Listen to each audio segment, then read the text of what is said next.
Good afternoon, everyone.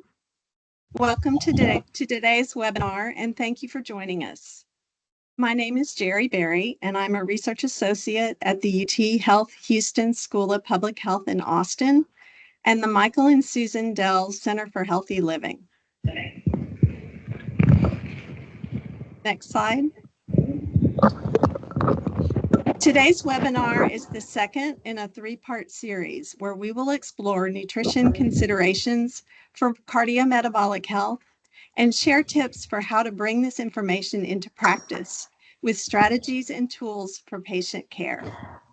If you haven't already registered for part 3 of the series, please scan the QR code on your screen to do so now. This series is presented by the Nourish Program at UT Health Houston School of Public Health in partnership with Avocados, Love One Today, and hosted by the Michael and Susan Dell Center for Healthy Living, also at the UT Health Houston School of Public Health. Next slide. The Nourish Program shows how to grow, prepare, and promote food that encourages lifelong health and well-being through hands-on, evidence-based classes taught across our garden, kitchen, clinic, and community. Next slide. Thanks Love One Today for sponsoring today's webinar. Love One Today is a science-backed resource developed by the Haas Avocado Board, referred to as HAB. Some of the studies that will be highlighted today are supported by the Avocado Nutrition Center, which is HAB's research arm and the world's only independent resource for comprehensive avocado nutrition research. We are pleased to offer one entry-level MCHES credit for this webinar. In addition, the activity application is pending CDR review and approval for one CPEU. There will be instructions at the end of the presentation and in a follow-up email after the webinar for how to claim credits. Next slide. Additionally, today's webinar is hosted by the Michael and Susan Dell Center for Healthy Living at the UT Health Houston School of Public Health. Thank you to the center staff for providing support for this webinar series. The center's vision is healthy children in a healthy world, with a mission to advance health and healthy living for children and families through early and impactful interventions. Thanks to the Michael and Susan Dell Foundation for providing funds to the center for today's webinar. The slides and a recording of today's webinar will be archived on the center's website, msdcenter.org. If you have any questions during the presentation, please enter them into the Q&A box for the session at the end of the presentation. Next slide. With that, I'm excited to introduce our speakers. Dolores Woods, Nutritionist Supervisor with Nourish Program at UT Health Houston School of Public Health, and Dr. Rupa Mahadev, Professor in Community and General Pediatrics Medicine at UT Health Houston. So I'll now hand it over to them with their presentation on good fats' role in cardiometabolic health and tips for patient care. Thank you. Good afternoon, everyone. Just going to go through the learning objectives. So we want to explain the impact of unsaturated fat consumption on overall cardiometabolic health, including its influence on cholesterol levels, sugar control, inflammation, and satiety cues. Growing evidence supports that cardiovascular benefits of avocado consumption. Studies have shown that regular avocado intake is linked to a lower risk of CVD and coronary heart disease. We want to identify a variety of sources of unsaturated fats to really support individualized, culturally sensitive dietary recommendations and really think about how we can accommodate to our patients' diverse preferences. For our agenda for today, we're going to go through the dietary fats, the current intake recommendations, the role of unsaturated fats in cardiometabolic health, a provider toolbox to be used in the clinical setting, and finally, Dolores is going to provide us with a lovely culinary demonstration. So let's talk a little bit about what we're hearing in clinic with our patients, because dietary fat is a complex and confusing topic for both providers and families alike. So to really lay the foundation for our talk, I want to tell you and highlight some common questions that we often get asked in clinic. Patients will say, I try to watch my fat intake and eat fat-free or low fat. Is that okay? Are seed oils really bad for me? Does fat cause weight gain? Is fat really bad for you? I heard coconut oil is a healthier oil than others. Is that true? And what type of milk should I drink? Fat-free, low-fat, or whole milk? So our goal today, by the end, is to really make you feel equipped with the science and resources to address these questions and be able to confidently educate your patients. Despite misconceptions around dietary fat, science tells us that dietary fat, specifically unsaturated fats, are truly foundational for good cardiometabolic health. So we're really going to get into the why. And there are 6 reasons why dietary fat matters for cardiometabolic health. And throughout this presentation, we're going to do a deeper dive into each of these. Dietary fat plays a crucial role because it includes heart health, blood sugar regulation, and overall metabolic function. The type and amount of fat in your diet can significantly influence key risk factors for conditions like cardiovascular disease and diabetes. And here's how fat specifically can increase cardiovascular risks. So it can affect your cholesterol levels, such as LDL, because different types of fats have different effects on blood lipids. It can affect blood sugar control and your glycemic response. Healthy fats, especially unsaturated ones, can improve insulin sensitivity, helping the body manage blood glucose more effectively.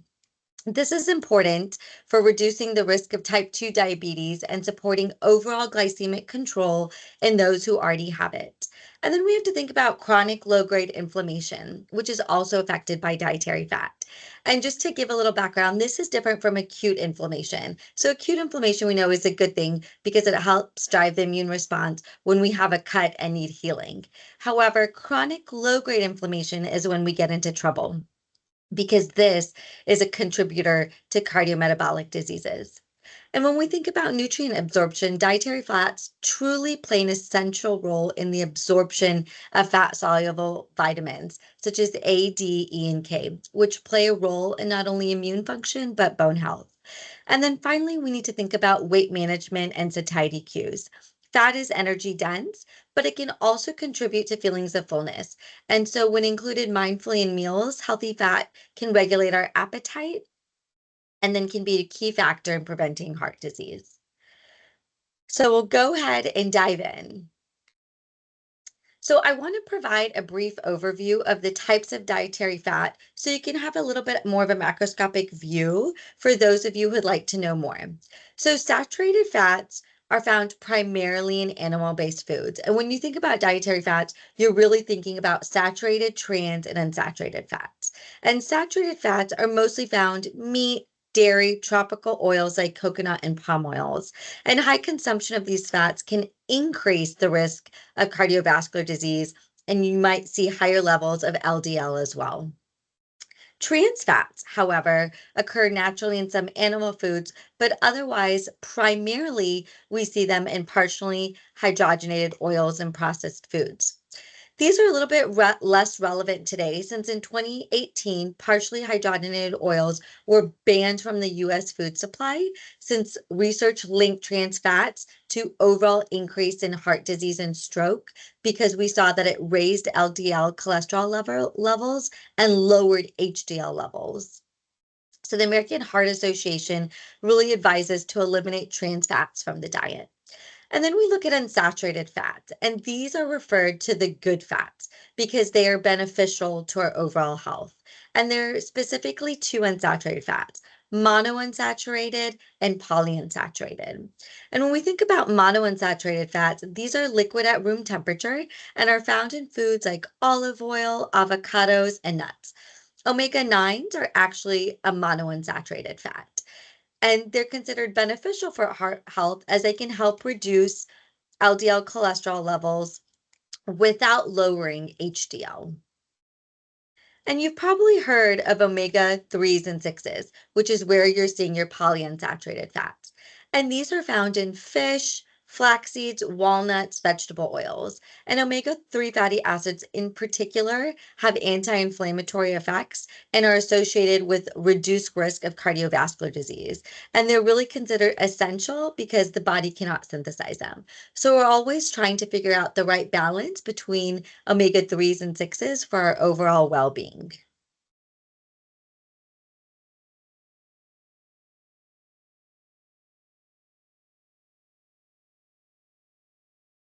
And let's review food sources. So, as I mentioned, saturated fats are found primarily in animal based foods like full fat dairy, yogurt, cottage cheese, butter, meat, skin, or poultry.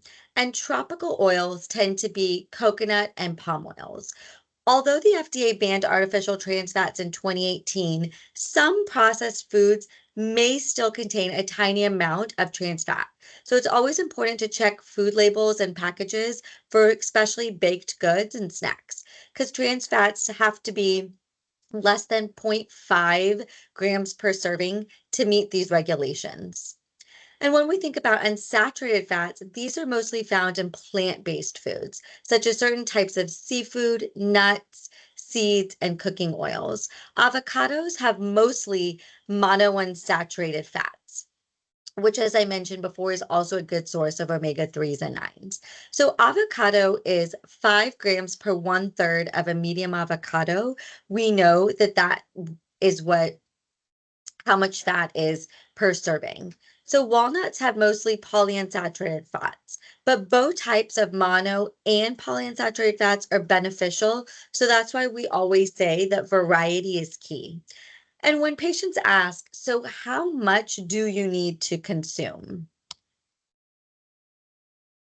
And we'll go a little bit now more into the overall intake recommendations to satisfy this question. So, while dietary fat recommendations have evolved over the past few decades along with science, today there really is an overall general consensus amongst major healthcare organizations in terms of dietary fat and intake recommendations. So, the AHA, the ADA, they've all come to a general understanding that there are certain principles that we should try to follow. So, there's no particular limit of calories from total fat. Types of fats are more important than total fat content. We have to prioritize unsaturated fats, mono and polyunsaturated fats, in place of saturated and trans fats to really improve our overall cardiovascular risk. And we have to limit saturated fats to less than 6 to 10% of daily calorie intake. And the AHA states that when we do this, we really do see an improvement in overall cardiovascular health.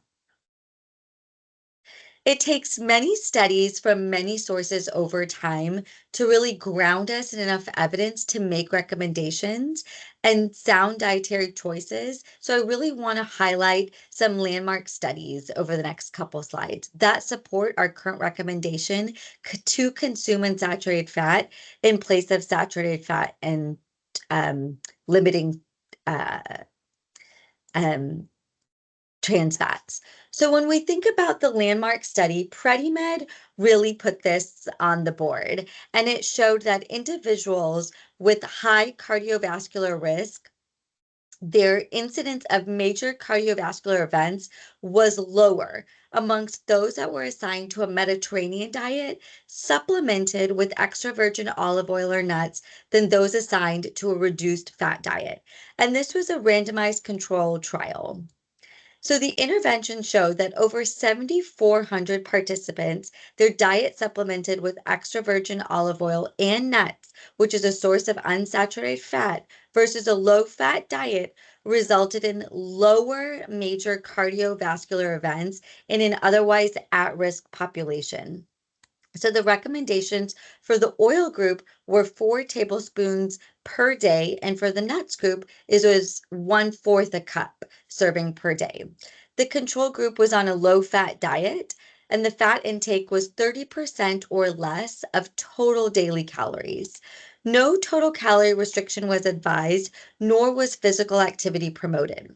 So, a Mediterranean diet, including tree nuts or extra virgin olive oil, was associated with a 30% lower risk of cardiovascular events, which included myocardial infarctions, stroke, or cardiovascular death. Diet with nuts was associated with a 46% lower risk of stroke when compared to a low fat diet. And when the PreDMed study was looked at again in 2018 to make sure that the RCT was sound, they actually came to the same conclusions after they looked at it again. And this, of course, was taken from a prospective cohort study published in 2015, which indicated that unsaturated fats, especially polyunsaturated fats in our high quality carbohydrates, such as whole grains, should replace dietary saturated fats to reduce overall cardiometabolic risk. So, this study included 126,936 adults from the Nurses Health Study and Health Professional Follow Up Study.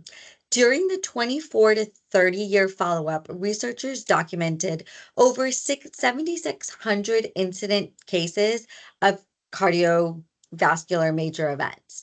In the top portion of this figure, we see that replacing 5% of energy intake from saturated fats with equivalent energy intake from polyunsaturated fats or monounsaturated fats was associated with highly significant results with a 25% and 50% lower risk of cardiovascular events, respectively.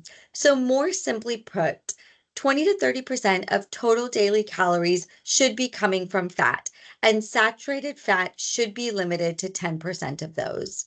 And as you can see in the bottom portion of this figure, we see that swapping refined starches and added sugars with monounsaturated fats and polyunsaturated fats also supports overall risk reduction. And here is more science to support the current recommendations to swap saturated fats with unsaturated fats. So, eating one or more avocados weekly was associated with reduced risk for cardiovascular diseases in a large prospective study, which included 68,786 women and over 41,000 men. Models demonstrated that replacing half a serving daily of margarine, butter, egg, yogurt, cheese, or processed meats with the same amount of avocado resulted in a 16 to 22% lower risk of cardiovascular disease. Further studies are needed to assess the impact and effectiveness of avocado intake in reducing incidence of cardiovascular events and risk factors, and findings should not be generalized to other populations. Yet, these research results really further support avocados as a healthy fruit, and especially heart healthy fruit. So, overall, the body of evidence to support avocados as heart healthy is supported by the FDA and the American Heart Association, which in 2016 awarded fresh Hass avocados the very selective heart healthy claim and AHA heart health certification. While we have solid evidence-based recommendations, the science on dietary fat continues to build. And in 2025, the Dietary Guidelines Advisory Committee report that came out in December, so that precedes the report that's expected later this year, included a section on saturated fat and the involving evidence on saturated fat and cardiovascular health. So for the first time, the committee formally evaluated food-based comparisons of saturated fat to inform guidance. And the research question that was posed, what is the relationship between food sources of saturated fat consumed and risk of cardiovascular disease? And there were a couple highlights from this review. So, swapping saturated fats with unsaturated fats is still a strong evidence-based recommendation for overall cardiometabolic health.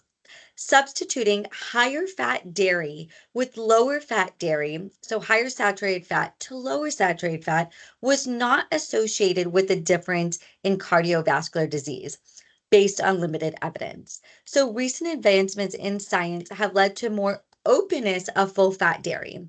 as research indicates these foods may not be as harmful as previously believed and could potentially offer benefits to cardiovascular health. So, what should we expect as we look forward? So, based on its systematic reviews of food sources of saturated fat and the risk of cardiovascular disease, the committee has the following advice to the departments as they develop the dietary guidelines for Americans for the next 5 years. So, we're not going to see significant changes from the guidelines. It's just going to reaffirm some of our current guidance. So, we need to maintain limit on saturated fat intake to less than 10% of calories per day, plants, and more plants. So replacing saturated fat with unsaturated fat from plants. So as I mentioned before, nuts, seeds, soy, and vegetable oils, because they have higher content of mono and polyunsaturated fats. And then you're not going to see a big change in recommendations for consumption of dairy because more research needs to be found in order for there to be a larger conclusion drawn from the studies. But we will see that until further definitive studies are conducted, it is prudent to support the current guidelines, but we will start to see that higher fat and lower fat dairy might not show as big of a difference as was once believed. So let's talk a little bit about unsaturated fats in cardiometabolic health. So starting with key mechanisms that link unsaturated fats to overall cardiometabolic health. When we think about LDL cholesterol, maintaining healthy cholesterol levels, including keeping LDL, which we know is the bad cholesterol, in recommended range, reduces the risk for heart disease and stroke. And we know that replacing saturated fats with unsaturated fats can help reduce this LDL cholesterol levels in the blood. And when it comes to glycemic response, from a functional standpoint, dietary fat delays gastric emptying, leading to a lag in overall glucose absorption. So, according to the ADA standards of care, multiple RCTs, including people with type 2 diabetes, have reported that a Mediterranean eating pattern can improve both glycemic management and blood lipids. Unsaturated fats are prominent in this particular eating style. And of course, when we think about inflammation, chronic inflammation is a risk factor for heart disease. So, consumption of unsaturated fats is associated with reduced markers of inflammation. And like we spoke up before, the polyunsaturated fats, your omega 6s and 3s, are showing to be more reduced in terms of inflammation, and evidence supports that. So, what are some other dietary benefits? So, dietary fats are essential to properly dissolve and absorb these vitamins into the bloodstream for circulation and distribution. So, when you consume unsaturated fats like avocados, nuts, and oils alongside other nutrient dense whole foods, you truly better absorb your vitamins such as A, D, E, and K, your fat soluble vitamins, because these vitamins are truly essential for overall health and they're linked to cardiovascular health. Unsaturated fats also support weight management. And we know that people who want to lose weight with various macronutrient distributions, both low fat and higher fat diets are okay. There's no one size fits all. And primary drivers for weight management, weight loss, body composition are dietary adherence and diet quality. And we know that fat helps with satiety. It helps with the enjoyment of food. And it also creates more satisfaction and can help adherence to healthy eating patterns that support weight management.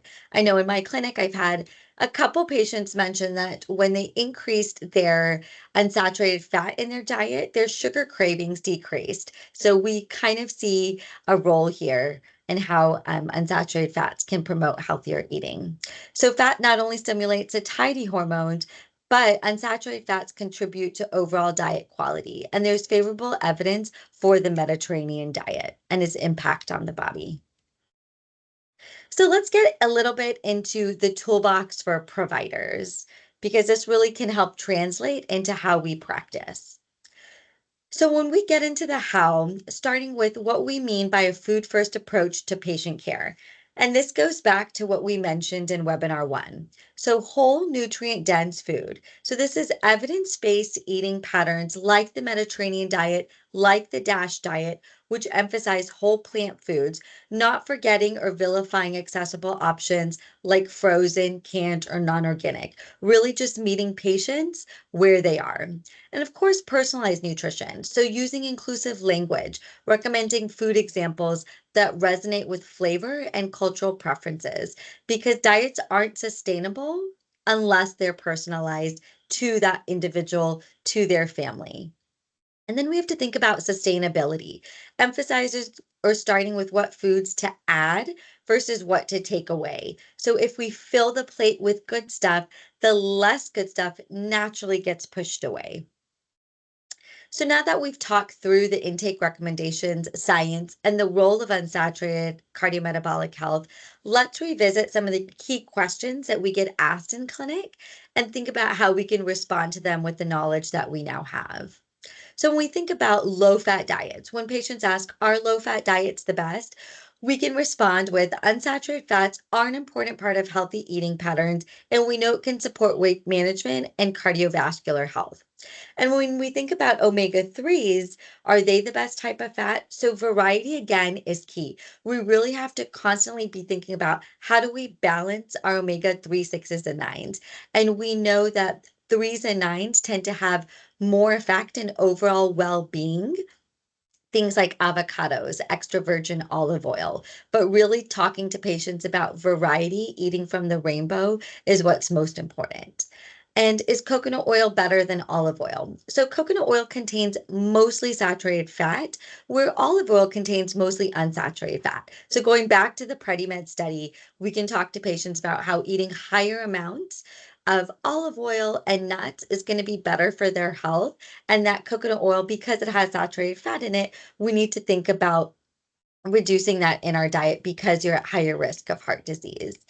And when we think about animal-based diets, like more protein rich, more meats, are they helpful for weight management? Do they reduce inflammation and blood sugar regulation?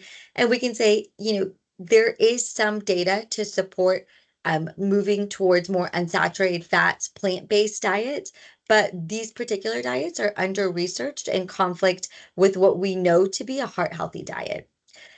And then, of course, as a pediatrician, I always get asked, so what type of milk should we be drinking? Should we only consume fat-free or low-fat dairy options when it comes to yogurt, cheeses, and milks? So we know fat-free or low-fat dairy is recommended to reduce overall saturated fat intake, but consuming full-fat dairy products may be okay when we look at a larger scale of the importance of having fats in our diet. So, the American Heart Association recommends 4 easy ways to add unsaturated fats to any plate. And this is what we can really go back to when we start talking to our patients. So, we can ask them to think about including more fish in their diet, at least 3 to 4 ounce servings of fatty fish per week. So, your salmon, your mackerel fish, thinking about including more nuts in the diet, at least a small handful of unsalted nuts. You really see your walnuts, your pecans, your seed nuts, your almonds, adding avocado, of course, because not only is it a great source of omegas, but we know that it's high in your good fats and it's great to cook and bake with. And it has things that are essential, such as fiber, vitamins, and minerals to promote your immune response and your bone health. And of course, checking the oil. So, using non tropical vegetable oils that are lower in saturated fats as compared to um, the other palm oils.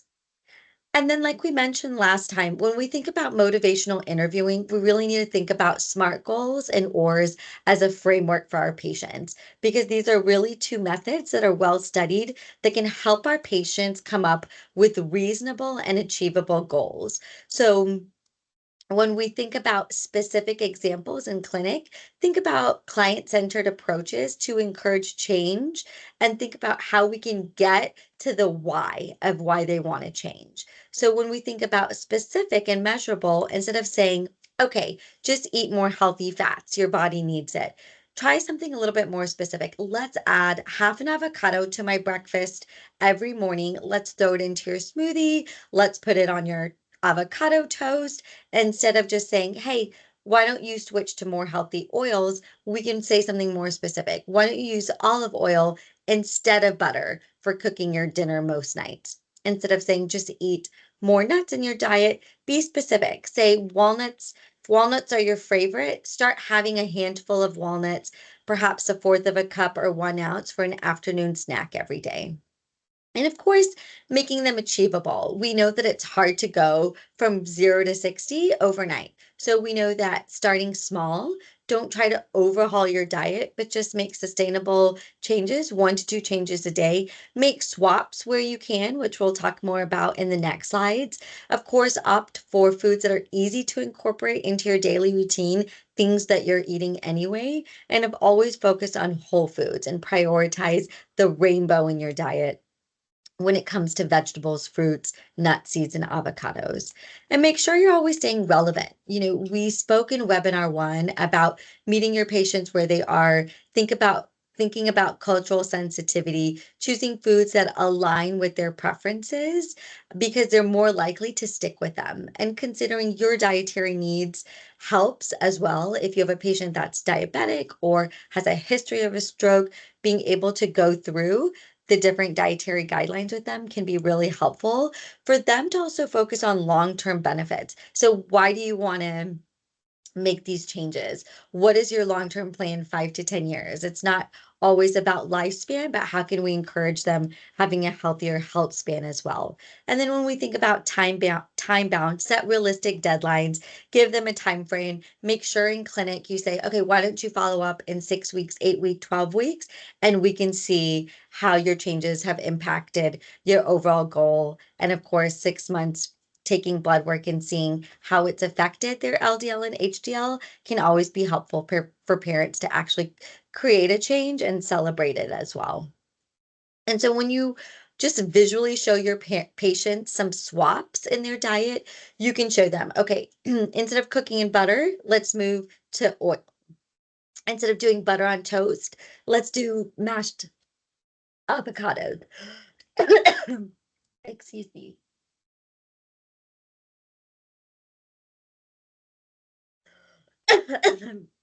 And then instead of enchilada, asking them to add beans where they can. I think I'm going to have to pass it on to Dolores, and she'll show you the next cooking options.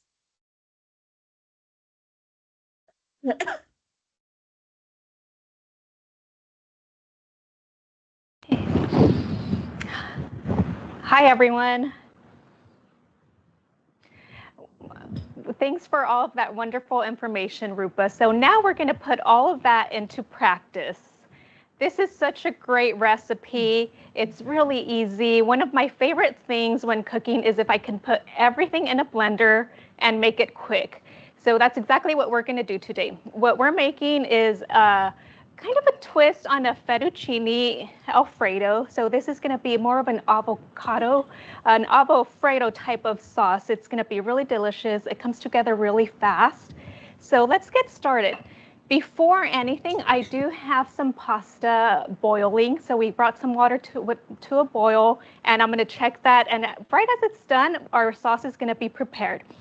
This recipe also, it's not only a twist again on that on a fettuccine Alfredo, but it's also certified by the American Heart Association. So it is heart healthy. We talked about some of the swaps that you want to do, swapping those saturated fats for unsaturated fats. And with this recipe, we're using avocados instead of a cream-based sauce. So a lot of those sauces that we like, they do have heavy cream, which is really high in those saturated fats. But using something like this with the avocados, it's a great substitute. It's going to be a good source of your unsaturated fats, and as well as a lot of other nutrients. So let me start first by peeling the avocado and cutting it in half. One of the things that I like to do is use a paring knife, just because I can control the knife a little better than if I'm using a chef's knife. So I am putting it just on the cutting board and twisting it around, separating it. And then I'm just gonna pop the pit right out. So you don't really have to use your knife to do this part. And then we're just gonna peel the avocado skin. And it's going to come right off. So I'm just going to do this, and I'll bring my blender over here. So we do have 2 avocados for this recipe. And I'm just putting my avocado in here. You don't have to mash it. The blender is going to take care of all of that. And let me just get my other one here. So I am just going to take that skin off. Again, you could use a spoon, but with these Hass avocados, the skin comes off really nicely. So we're going to do that. Again, it's 2 avocados in here. And then we're going to add some spinach also. I have some baby spinach leaves here. I've actually made this recipe with other vegetables. I've made it with some broccoli. I've actually made it with frozen peas. If you thaw out the peas, it's a great way to add more vegetables in there, and it tastes really great. Then we have some basil. Again, basil's coming into season, so it's so fragrant, really tasty. And then I have 3 garlic cloves. You could mince the garlic before putting it in here, but my blender here should be able to handle that. And then I have my other avocado here, so make sure that this is also in the recipe. And then I'm just gonna slightly twist it, take out the pit with my hand, and then just go under the skin so that you could peel the avocado right off. So again, with this recipe, it's mostly vegetarian. I say mostly vegetarian just because we do have a little bit of Parmesan cheese. We have about 2 tablespoons. The recipe calls for a reduced fat, but just because it's such a small amount of Parmesan cheese, you know, it's not really going to add a lot of that saturated fat. Parmesan cheese is a great bold flavor. There is some saltiness in it, so you could use less of it and still have really great flavor. But what I was also going to say is that if you wanted to make this recipe vegan, you could also substitute nutritional yeast for the Parmesan cheese, and it's going to add a similar sort of cheesy flavor to it. And then I have some salt that we're going to put in here, some pepper, some freshly squeezed lemon juice, so about 2 tablespoons of freshly squeezed lemon juice. And that's it. This is the sauce that we're going to make. We're going to just blend it, and it's going to come out really creamy. The last thing we have are some dried tomatoes, but those are going to go in afterwards to garnish it. So I'm going to just go ahead and put this aside and blend it. And while this is getting ready, I do want to talk a little bit about the pudding. So Dr. Mahadevan mentioned some of the pudding, avocado chocolate pudding that is such a great snack or dessert. And again, it's really easy. You could put everything in the blender. We made these earlier with some cacao powder. There are some dates in here just to give it a little bit of sweetness, and of course some avocado. So you blend everything and it comes out really creamy. And one of those things that we really like to think about when we're eating those fatty foods is that mouthfeel. And avocado has such a great mouthfeel, which is why it's such a good alternative to those saturated fats. It's much healthier. It's really filling. It has about 20 different nutrients, including vitamins, minerals, phytonutrients, and dietary fiber. So it's really just a good fat overall. So let me go ahead and show you our pasta water that's cooking. And what we're going to do is just take this off the heat. One of the things that's also really important anytime you're making these types of sauces is to make sure that you save your pasta water. That pasta water has a lot of starch in it, and you could use it to thin out your sauces. So I'm just going to give this a shake, but there's no need to rinse it. I know there was a time when people used to rinse their pasta. This is a fettuccine type of pasta. You could use any long pasta, but again, no need to rinse it because you're going to get all of that starch out. And then the last thing that we're going to do is just put our sauce over it. So this comes together in really less than 30 minutes. Honestly, the time that it takes to boil pasta is how long it's going to take for you to cook this dish, which is, for me, such a important part of cooking. I love cooking, but the faster, the better. And then we're going to just get some tongs and make sure that we are able to mix it. So sorry about that, just give me a minute. We have our pasta. And so again, if you see that it's really thick, you can always use more of that pasta water, but because I strained this straight from that water, there was still a little bit wet, and so this is perfect. It's creamy. You could serve it warm. I would serve it right away though, because it's going to have that freshness to it. You could also make sure to sprinkle your sun-dried tomatoes over this. These are in olive oil. There are two types of sun-dried tomatoes. You could get the dried ones or the ones that are in the oil. The ones that are in the oil, again, it's olive oil, so it's still gonna be a good fat. Put that in there. You could also garnish it with more of that Parmesan cheese or that nutritional yeast if that's what you choose. But here it is. It's, again, really easy. A weeknight dinner or a lunch. It packs well. And so remember when you plate it to add some more cheese on top and some basil so that it looks beautiful. And you could pair it with that avocado chocolate pudding, which is going to be really a full meal. So yeah, we have now time for some questions. If you do have some questions, we are ready to answer those.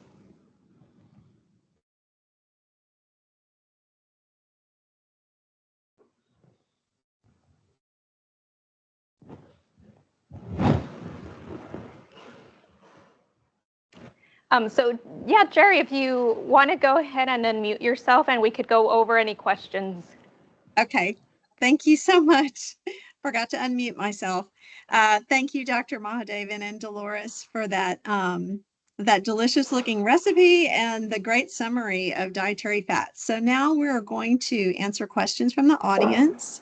So we have some questions that have been submitted. Let's see, reminder to everyone, if you have a question, go ahead and type your question into the Q&A box. So the first question I have here is, what are your thoughts on avocado oil?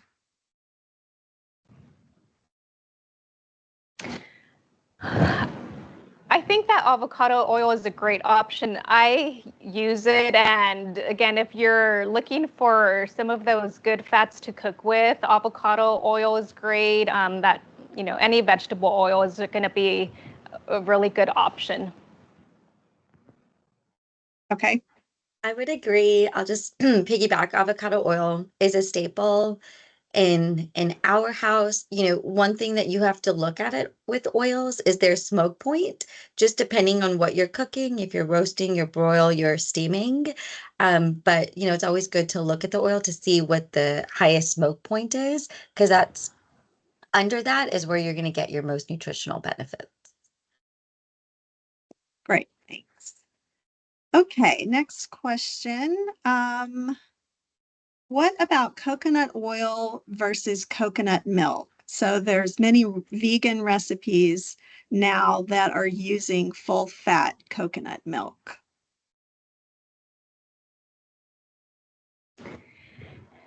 Yeah, that's a good question. And coconut milk is going to be higher in saturated fat. It is one of the few plant foods that is going to be high in saturated fat. And honestly, I don't really think that there's enough research indicating that even though it's a plant, that it's going to be healthier for us. So I would limit the amount of coconut milk. If it's something you're using once in a while in recipes, just, maybe something like a Thai curry or something like that, it's fine, but I wouldn't use it every day. I wouldn't use coconut oil as an everyday oil or fat to cook with. And I also wouldn't recommend that full fat coconut milk very often. It's like I tell people, it's one of those once in a while foods.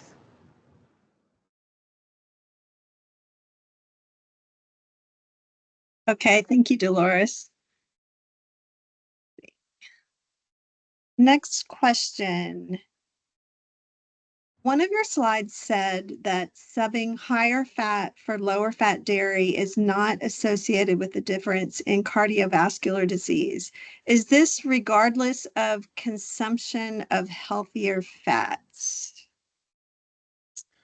So there's 3 recent papers that have come out over the past 4 years that compare full fat and low fat dairy. So when we think about consumption, it depends on how much. So your total daily calories of fat should be around 25 to 30%, but no more than 10% of saturated fat.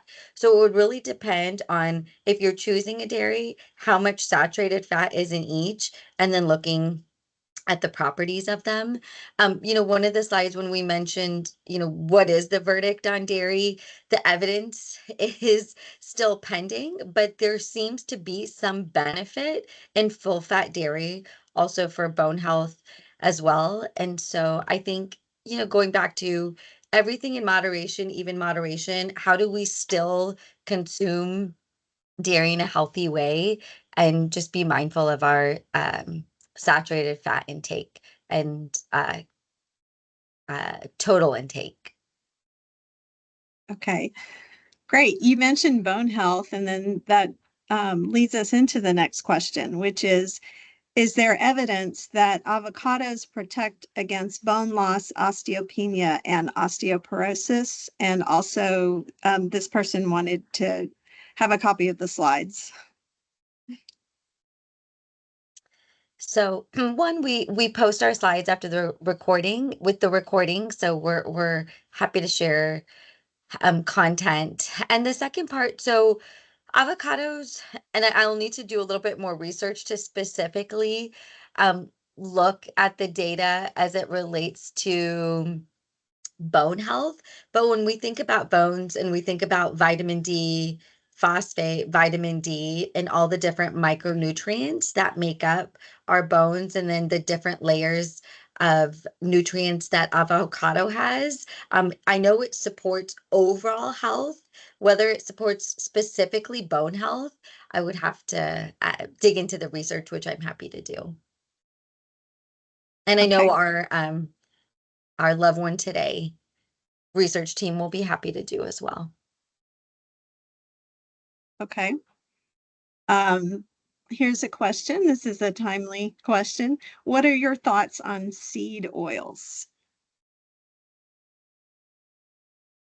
So I can say what I know. Dolores, I'm sure has information, but there was a lot of data that's now being argued about seed oils. So when you think about seed oils, you're thinking back again about your omega-3, 6s, and 9s. And typically we've seen that seed oils fall in your omega-6s. And we've been told these could potentially have some anti-inflammatory benefits. However, they also might have pro-inflammatory risks as well. So what I tend to tell all my patients, when you're looking at seed oils, which are predominantly your omega-6s, just balance it with your omega-3s. We know that omega-3s are better, which we'll see more in things like avocado oils and olive oils. But if you want to still use your seed oil, you definitely can. Just make sure it's a little bit less than your other oils, just because we know omega-3 oils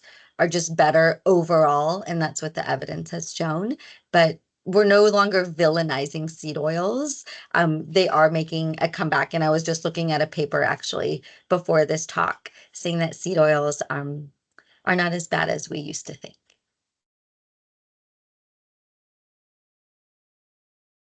Dolores, did you want to add anything to that, or is that? I think that's great, and I agree with it. And I would also say the balance and the variety. So especially if you are cooking at home, having a variety of oils, it makes it a little more fun, right? So you could get some olive oil, avocado oil, or other seed oils and just have that in your pantry for whatever it is that you're cooking. Okay. Thank you. The next question, what about tallow fat?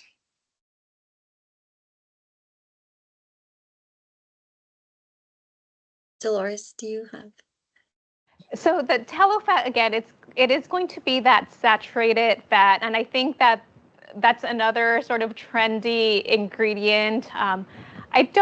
I personally don't know if it's sold, like if you go to a supermarket and you can purchase tallow fat, but because it is saturated, it's still going to, have all of those. It's going to be one of those fats that we want to avoid, again, because of all of the different health conditions that are associated with a high intake of saturated fats. Okay, great. Thank you.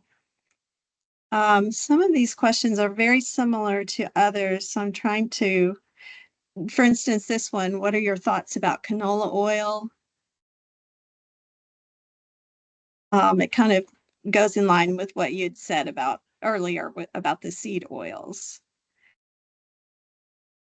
Canola oil, right? It's a vegetable oil, so um, it is going to be higher in saturated fats, but occasionally I'll cook with it if I'm cooking, something specific related to an ethnic cuisine. Dolores, what would you say about? Yeah, I think it goes back to what we were saying just about seed oils in general, thinking about that variety, that balance, that's important. Okay, I'm going to combine the next two because there's a question about peanut oil and then chia seed oil. If you could comment on those two. So essentially, peanut oil is a seed oil, right? So then you're going to see more of those omega-6s. You're going to see more of the saturated fat rather than the unsaturated fat. So I would say peanut oil use in moderation. And, I would say use it sparingly. In terms of chia seed oil, that's actually an oil I have not come across, but chia seeds have so many wonderful health benefits from fibers. They're high in fiber, they're high in omegas, threes and nines. So I think chia seed oil would be a great um, use of getting your omegas in and focusing a little bit more on unsaturated fats. Dolores, do you have? Yeah, I have also not come across the chia seed oil, so I'm a little bit interested in that. And I agree, like if you find it, I'm sure it's something that, could be a good part of your diet. I would have to look into it though, but the chia seeds as a whole, great option. Yes, I've not seen chia seed oil either. That one's a new one for me. Okay, here's a question about avocados. So can you freeze avocados? For instance, if you have a whole bunch that have ripened at once. Yes, you can. And you can actually purchase them already frozen. I know I've gone to the supermarket and they are in the frozen food aisle. So you can freeze them yourself if you don't want them to get to go bad. I also like to purchase avocados kind of in different stages of ripeness. So I'll buy some that are green, some that are looking a little bit more ripe, just because they ripen, sometimes overnight, and then you can always have a ripe avocado ready for you. But if they pass that point, definitely you can freeze them. Great information. Okay, I think we might have time for one more question. Let me check. I think I've covered them all, actually. Yes, I think I've covered all of everyone's questions. So I'm going to go ahead and conclude. So as a reminder, Love One Today is a science-backed resource developed by the Hass Avocado Board. Their website, loveonetoday.com, offers tons of free resources, including recipes, patient handouts, continuing education opportunities, and more. Here are 2 sample resources. One is a handout about natural versus added sugars, and another is meal inspiration to help manage blood sugar. So please scan the QR code to learn more and access these resources. Thank you, everyone, for attending today's webinar. The recording, slides, and resources mentioned will be posted on msdcenter.org. Also, please don't forget to scan the QR codes on your screen to register for part 3 of this webinar series and view the recording of part 1 in case you missed it. Additionally, we hope you will join us on Wednesday, April 30th for a webinar about funding recovery housing, preliminary cost effectiveness findings from Project Homes. And lastly, we would love to have your feedback on today's webinar. Please scan the QR code on the left to fill out a brief survey. If you are an RDN NDTR seeking credit, please scan the QR code on the right to complete the survey and learner assessment. If you indicated that you're interested in CHES credits for this webinar, you will receive an email with instructions to complete an evaluation within the next week. This information will also be included in a follow-up email. So thanks again for joining us today, and we will see you next time.